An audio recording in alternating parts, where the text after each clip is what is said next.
Great African Rift Valley.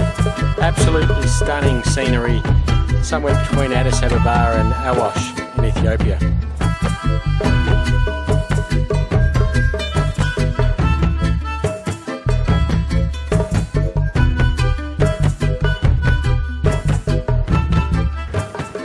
Okay, today is the 21st of December 1997.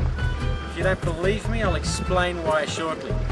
But as you can see from the beautiful countryside around me, the lush greens and the beautiful trees, that I could obviously be nowhere other than Ethiopia.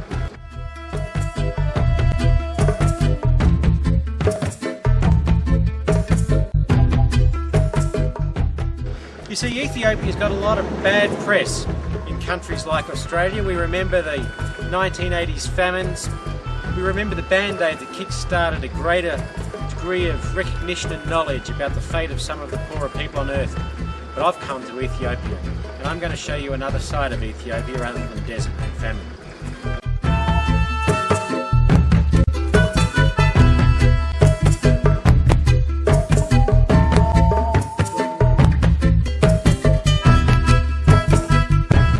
So from a country which most people think of deserts and famines, to one surrounded by lush green, one where many Australians would think there's not much culture.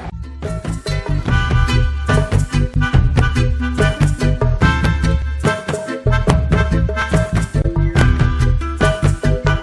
find a land whose history begins 4.5 million years ago. A land which was one of the most powerful in the world, one of the most important in the world, 5,000 years ago. To one which is still rich in culture, rich in heritage, and one which has some of the most spectacular scenery. So, let me show you Ethiopia.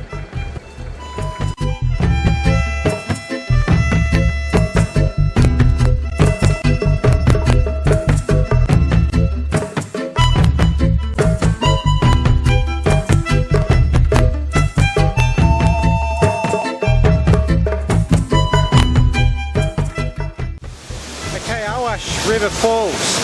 Here we are at the Awash National Park in Ethiopia. It's sort of southeastern Ethiopia. This is as good a place as any to start the tour of Ethiopia.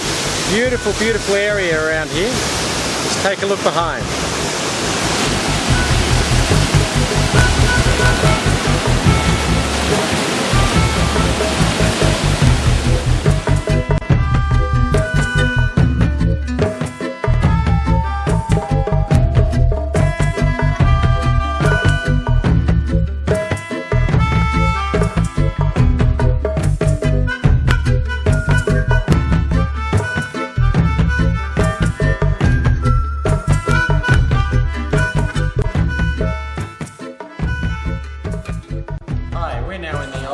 City of Harar.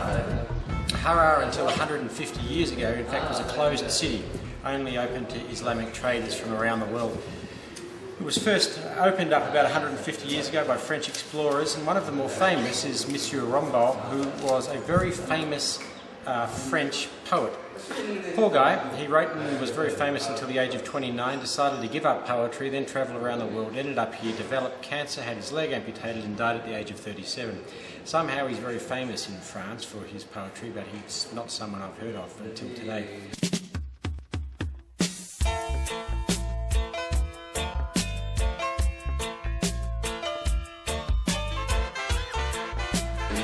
This town of Harar is actually a very special town. It had its own authority and its own kingdom for many, many years, and in fact it still has today under the 1995 Ethiopian Constitution.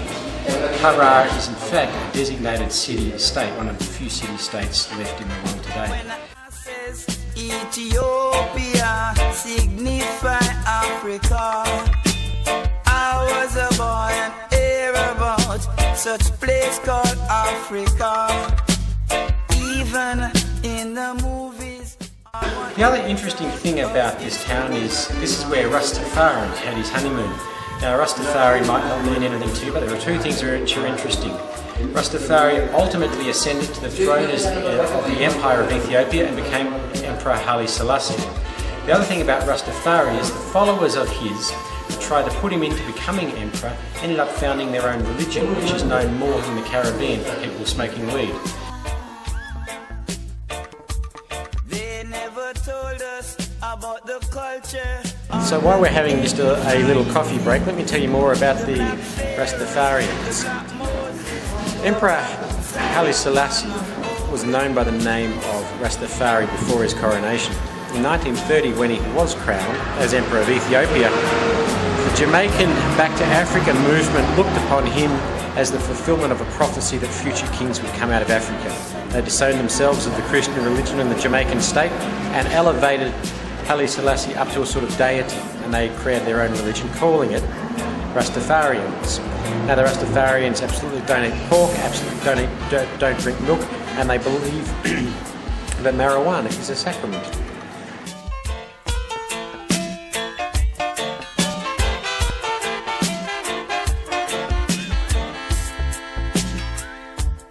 Wandering through the streets here, it's weird to figure out that an old town... How are you? I'm very good, how are you? Say hello. What's your name?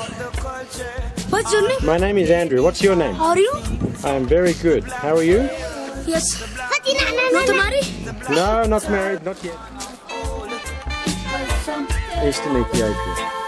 Beautiful.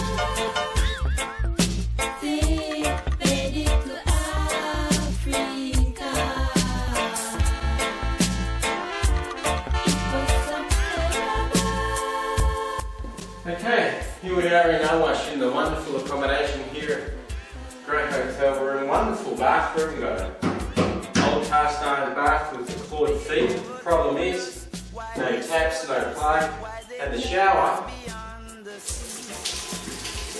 couple of days dirty. They would be free. They never know that Jaja always watching us. And he'll never, never, never let you all go free.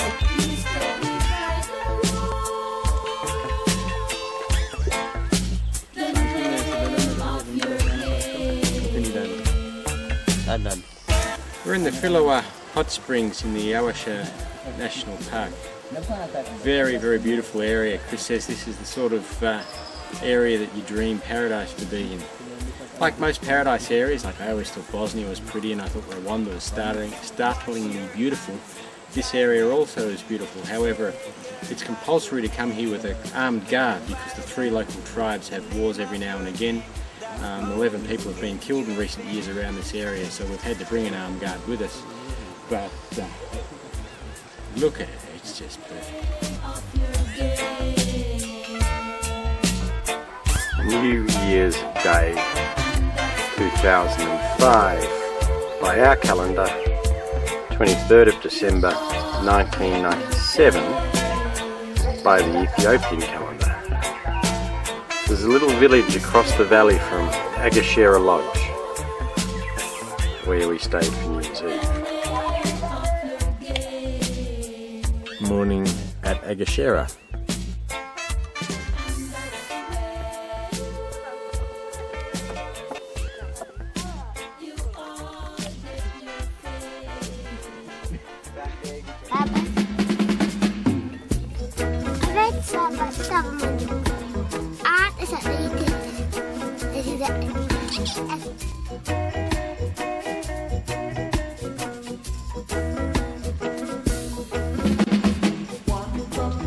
Hi, we're here in Lalibela in northern Ethiopia.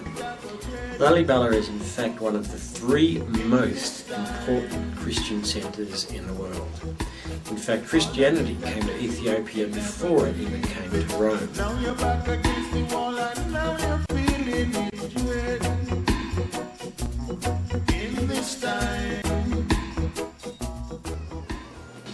Lalibela is important because it is the home to some of the most famous rock-hewn churches in the world. And unlike the famous rock-hewn structures of, for example, Petra, the churches here are not carved into the rock, but carved from the rock.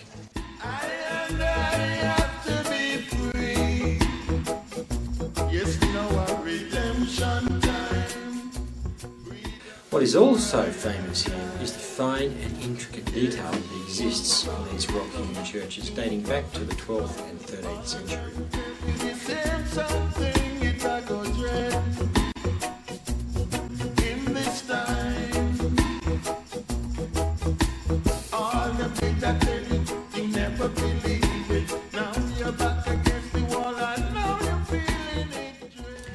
Also, according to Ethiopian tradition, the Ark of the Covenant was taken from Jerusalem during the first millennium and brought to Ethiopia. So now every Ethiopian church has a replica of the Ark of the Covenant. They are brought out during famous religious celebrations and ceremonies and taken all around the place.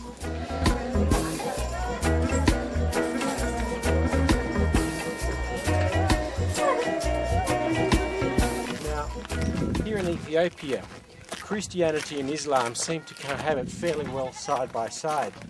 One of the reasons for that is, as I mentioned in the introduction, that Muhammad sent his daughter and son-in-law to the Aksumite kingdom to seek asylum, if you like, when the purges were first happening in Saudi Arabia, when Muhammad first started preaching. Muhammad was known to say, leave the Abyssinians alone. So going down in Islamic tradition is a special protection, if you like, for the Abyssinians, the people in Ethiopia. And that protection seems to have translated itself in some form or another into Christianity and Islam, cohabiting quite well in Ethiopia.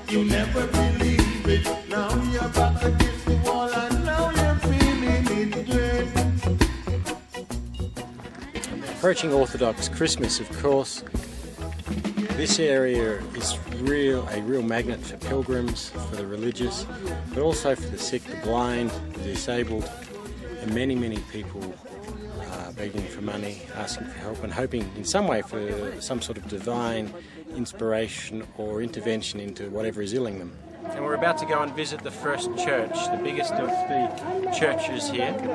It's a monolithic church, that is, it's carved out of the rock. And what actually happens is they started by carving a trench around the area that they wanted to build, and then carved down into the rock, and then built the church from the rock.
just spent the first day walking around Lalibela, and I have to say, like Ethiopia in general, which is a country I would have no hesitation in recommending as a destination, so long as you don't mind roughing it a bit, because it's an astonishingly interesting country full of history and culture. It's fascinating, and the peak of that fascination is Lalibela, with the religious significance, the magnificent architecture, and just the feeling of being transported back in times, the medieval times. Hello, how are you?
Like the rest of Ethiopia, Lalibela is interesting, but not just interesting. This is the peak of fascination.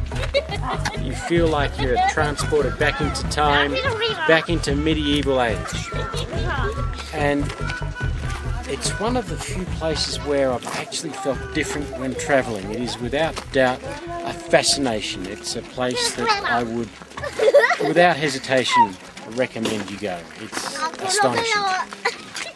You can see that the areas around Lalibela are a lot less fertile than the area around the south where we were earlier. And that when you were just down in the south, perhaps you get the impression that Ethiopia is rich in and well stocked for food and supplies and minerals and all this sort of thing. But in fact, Ethiopia is third poorest on a scale of 175 countries registered by UNDP. And indeed, because of the ongoing drought which started in 2002, 2004 is expected to have been one of the worst periods in Ethiopia's history. And indeed, the drought and famine in the north is supposed to equal the drought and famine of 1985-1984 Band-Aid period, with a GDP of only $96 per head.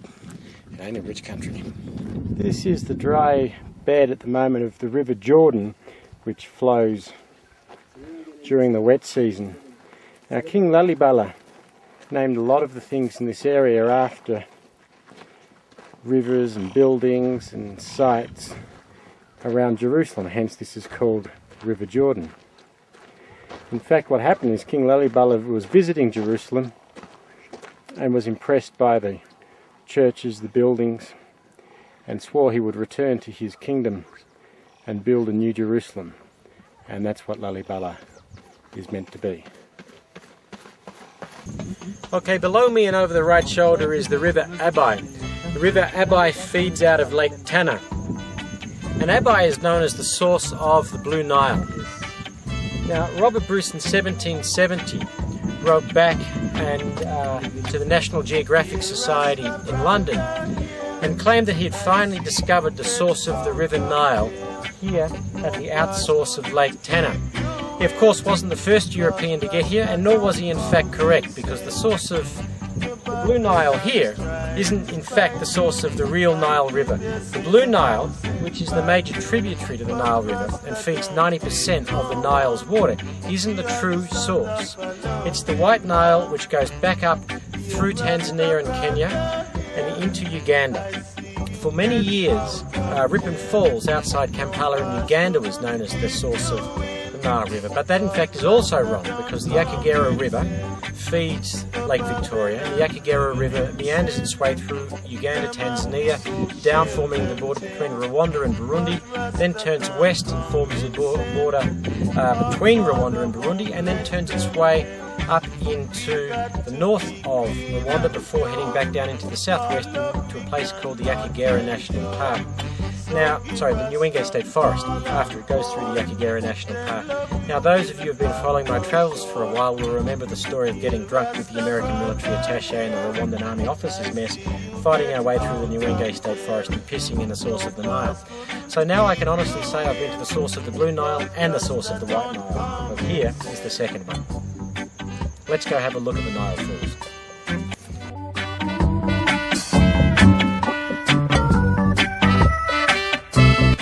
Okay, so this last section of today is not going according to the best laid plans. Fortunately, we made no best laid plans for this, so it's okay.